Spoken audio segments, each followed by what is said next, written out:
Welcome to the tutorial Studying the Model. In this tutorial, I'm going to show you how to analyze a character so that you can learn to make decisions about where to cut it up so that it can be distributed for breakdown. And this is not just for the cartoon rabbit, but hopefully for any character that you'll come across. So to begin, I'm going to disable the profile and three-quarter view of the rabbit as well as the grid. So on first glance, you might think it's pretty obvious where you're going to make your cuts. Around the ears, where they attach to the head, at the shoulder of the arm, the elbow, the hand, things like that. But you'll realize as you get down to the nitty-gritty that there are some choices that you have to make that you might be unsure about, such as the whiskers. Are they going to move independently or do they belong to the face? A lot of characters that have hair, especially long hair that isn't in a ponytail, you might wonder, should it move freely by itself or is it attached to the head?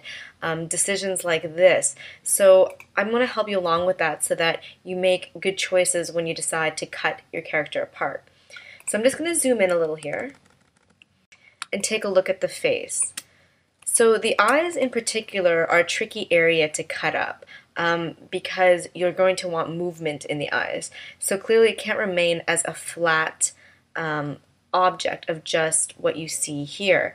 And there's so much expression done in the eyes of a character that it's not surprising that it's one of the more complicated areas to break down. In fact, most of the time we recommend that you break down the character's eyes into three separate layers. One layer being the pupil, the next layer being the white of the eye, so it would be white without the pupil and this part would be filled in. And the next layer would be the eyelid.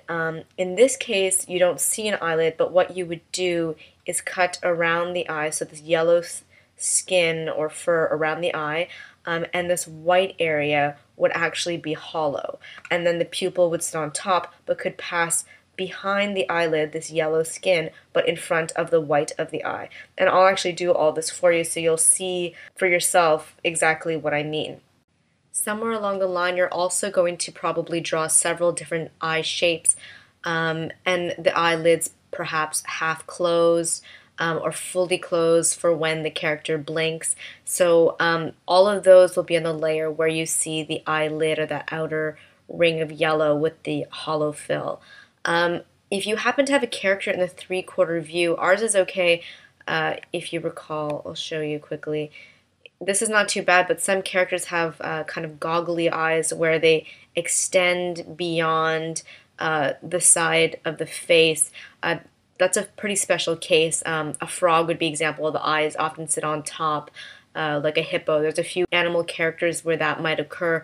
That's a pretty special case, and you actually have to use something called a cutter in the module library, and we're going to get into the network view for things like that. But for now, because we have a simple character like this, that shouldn't be a problem. And maybe if you're following along with your own character and you have that complication, you might want to change the model a bit to follow along.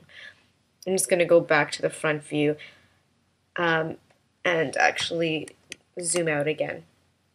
So the next thing I'd like to talk about are the hands. So let's zoom in on the hands. One of the mistakes that a lot of new animators make is breaking things down into too much detail. So what I mentioned above about the whiskers, you would probably in no instance ever break down the whiskers of a rabbit. It belongs to the face. They will not move independently. They'll be part of that face. And that's the same with the hands. A lot of people break down the fingers into the individual joints, which is crazy and I don't think ever done.